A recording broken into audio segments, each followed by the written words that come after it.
le déporte un peu. Ah, il pourrait le déporter un peu par là. Aujourd'hui, cette PME accueille une nouvelle recrue.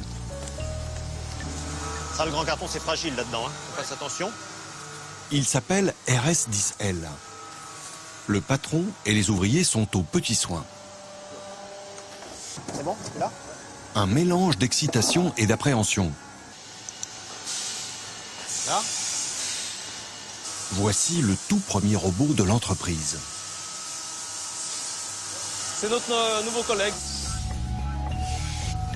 Le robot va reproduire les mêmes gestes que les ouvriers. Poser les pièces, serrer les étaux pour fabriquer les lames de machine-outils.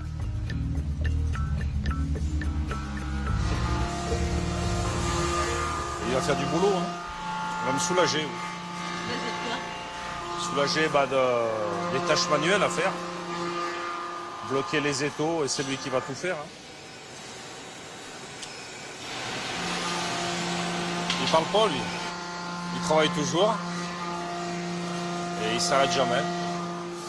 Parce qu'il ne s'arrête jamais, l'entreprise espère doubler sa production. Pour cette PME de 20 salariés, l'investissement est de taille, 150 000 €. L'objectif, produire au même prix que les usines chinoises sans délocaliser. Ce qu'il faut bien voir, c'est qu'on travaille 8 heures en moyenne par jour. 8 heures, c'est rien sur une journée complète. Donc si on peut gagner en activité les heures pendant lesquelles on ne travaille pas, donc le soir et la nuit, c'est tout, on est gagnant, quoi. L'entreprise est gagnante.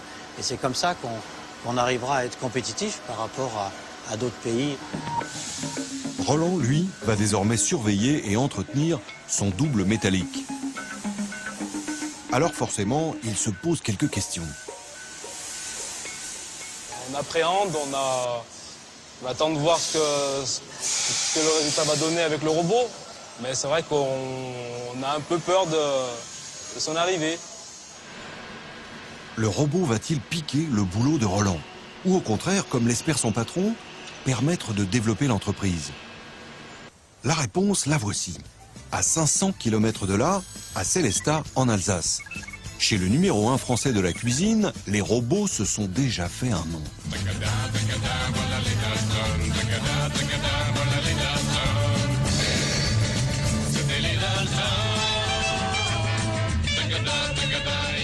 Donc là, il y a la lignée des Dalton. Donc vous avez Joe, Jack, William et Avril.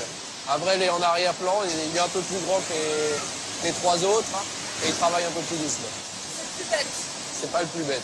Il travaille plus doucement et c'est le plus grand. Voilà donc les fameux Dalton et aussi Tic et Tac, petits et rapides, dans l'une des usines les plus automatisées de France. Les robots y traitent 80% des tâches et ont permis de doubler la production en proposant des cuisines totalement sur mesure.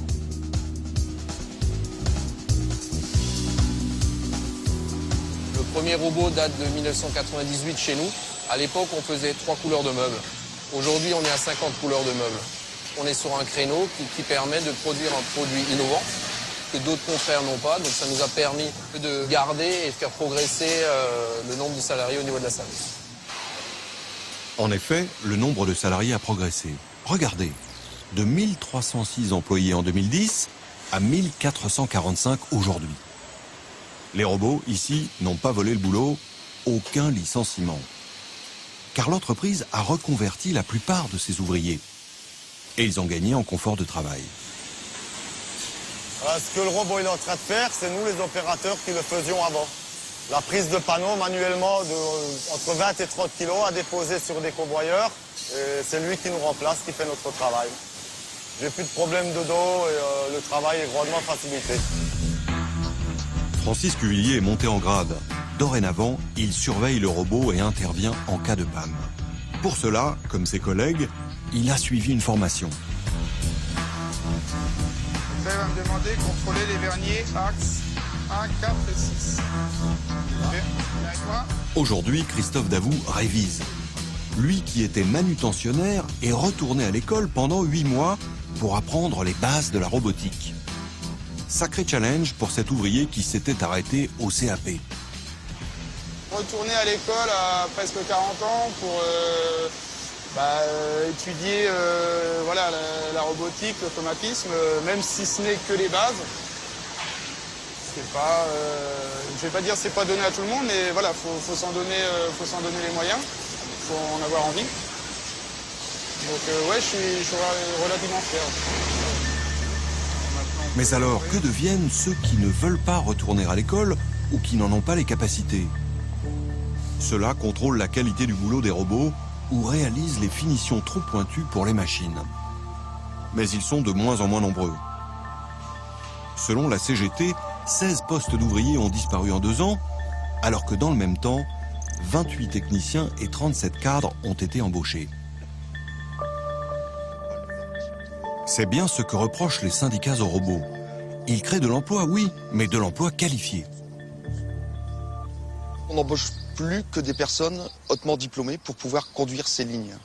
On n'embauche plus de main-d'œuvre. On n'en a plus besoin. Un CAP, un BEP ne rentrera plus chez nous pour conduire une ligne. Pourquoi? Parce qu'il demande un niveau de diplôme pour pouvoir conduire ces machines et s'adapter aux nouvelles technologies. Et ce n'est pas prêt de s'arrêter. La société prévoit de construire une nouvelle usine encore plus automatisée. Aujourd'hui, cette entreprise extrêmement robotisée fait figure d'exception, car la France a raté le tournant de la robotisation. Et c'est pour cela qu'Emmanuel Macron, le ministre de l'économie, a lancé en mai dernier le plan Industrie du futur. 5 milliards d'euros pour aider les entreprises à franchir le pas. Car nous n'avons en France que 125 robots industriels pour 10 000 salariés. C'est moins que les États-Unis qui en ont 152 pour 10 000 salariés. L'Allemagne, 282, le Japon, 323 ou encore la Corée, 437. Dans ces pays précurseurs, l'impact sur l'emploi a plutôt été positif. En Allemagne, l'emploi industriel a moins diminué que chez nous. Grâce à l'automatisation, il y a eu moins de délocalisation. Et pendant ce temps-là, la Chine met les bouchées doubles. Dans 3 ans, 1 robot sur 3 sera chinois. Direction Foshan, dans le sud-ouest du pays.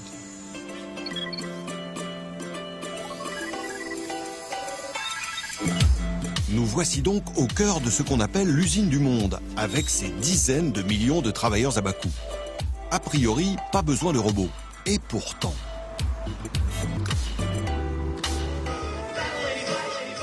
Le dragon chinois est en train de s'éveiller à la robotique. Et comme d'habitude, il ne fait pas les choses à moitié.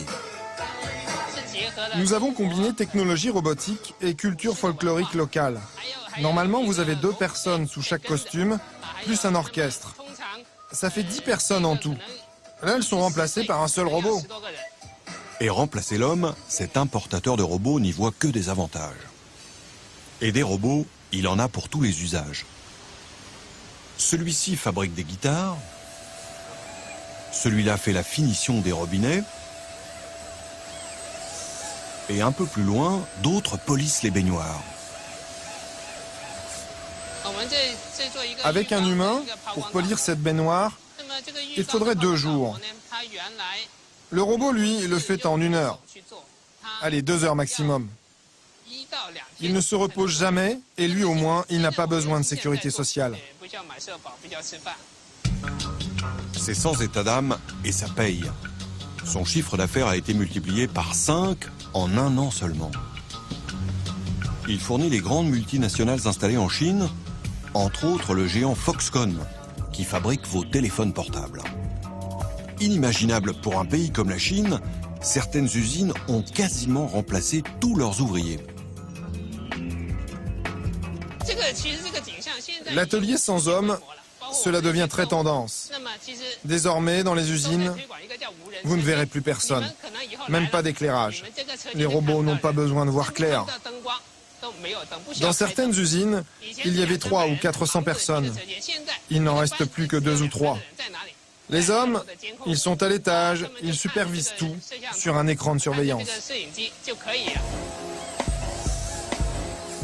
En Chine, le temps c'est de l'argent, l'efficacité c'est la vie. C'est du moins ce qu'on peut lire dans les rues. Et les autorités chinoises ont, pour la ville de Foshan et ses 7 millions d'habitants, un projet très précis.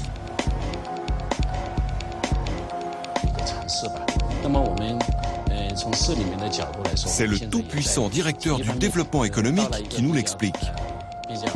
Le nom de son programme est sans équivoque. Notre projet s'appelle « Des robots pour remplacer les hommes » et il est dans une phase de développement exponentiel. On a calculé qu'il nous manquait, rien que pour la ville, 25 000 robots. Le problème, c'est que démographiquement, on a de moins en moins de travailleurs. Les entreprises ont des difficultés à recruter et les ouvriers veulent toujours être payés plus.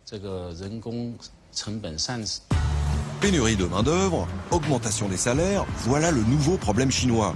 Sur un coin de trottoir, les entreprises harponnent les ouvriers avec des arguments étonnants. Elle est trop loin, votre usine.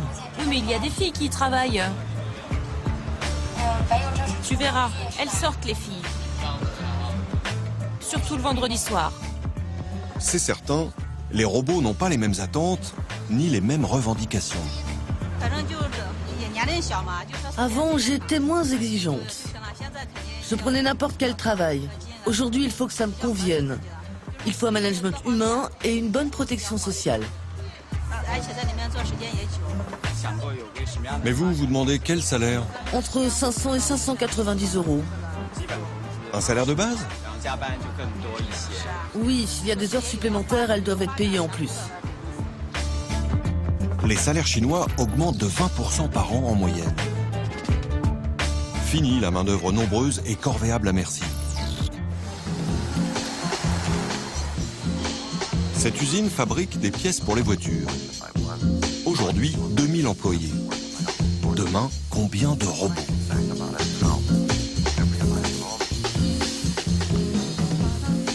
Car le chef de la production ne jure que par ses nouveaux ouvriers. Beaucoup plus économiques. Cette chaîne presse la tôle 80 fois par minute. 80 fois.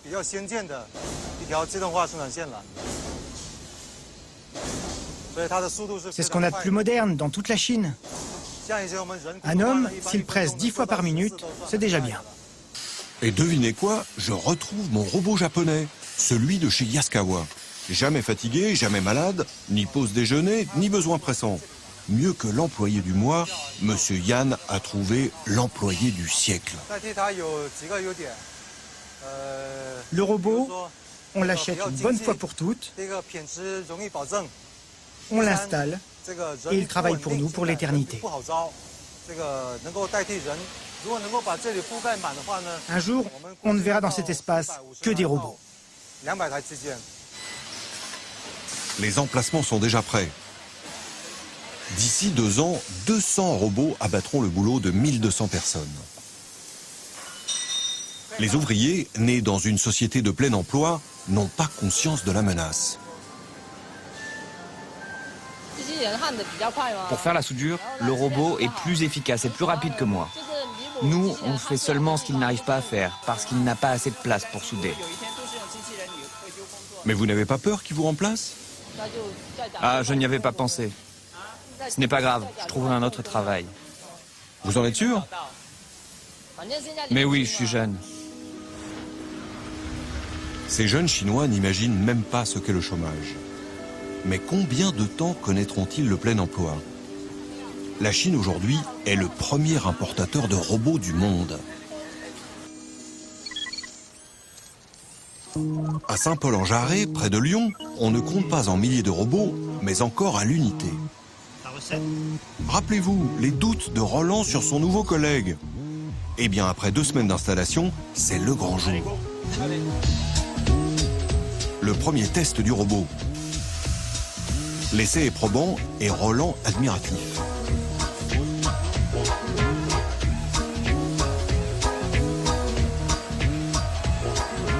On serait dans le futur. On a l'habitude de voir des personnes, mais là, du coup, non, on voit le bras, le robot faire notre travail. Son patron l'a promis, il ne licenciera pas, bien au contraire. Le robot va générer de l'activité, Et l'activité va permettre à Technique Carton de vendre ses produits plus loin, dans d'autres régions qu'elle le fait actuellement. Et ça va faire croître l'entreprise et forcément, on va embaucher. De quoi visiblement estomper les premières appréhensions. C'est vrai qu'au début, quand on entend le mot robot, on se dit, bon, on va se sentir remplacé par le robot. Mais en fin de compte, non, il est là juste il est là pour nous aider. Donc du coup, c'est un bien pour l'entreprise et pour nous. C'est la fin de la journée de travail. Enfin, pas pour tout le monde. Le robot va encore œuvrer pendant 5 heures. Roland et ses collègues, forcément, devront s'adapter. Pour que l'épitaphe qui trône dans le cimetière au-dessus de l'usine, à nous le souvenir, à eux l'immortalité, ne devienne pas un jour réalité.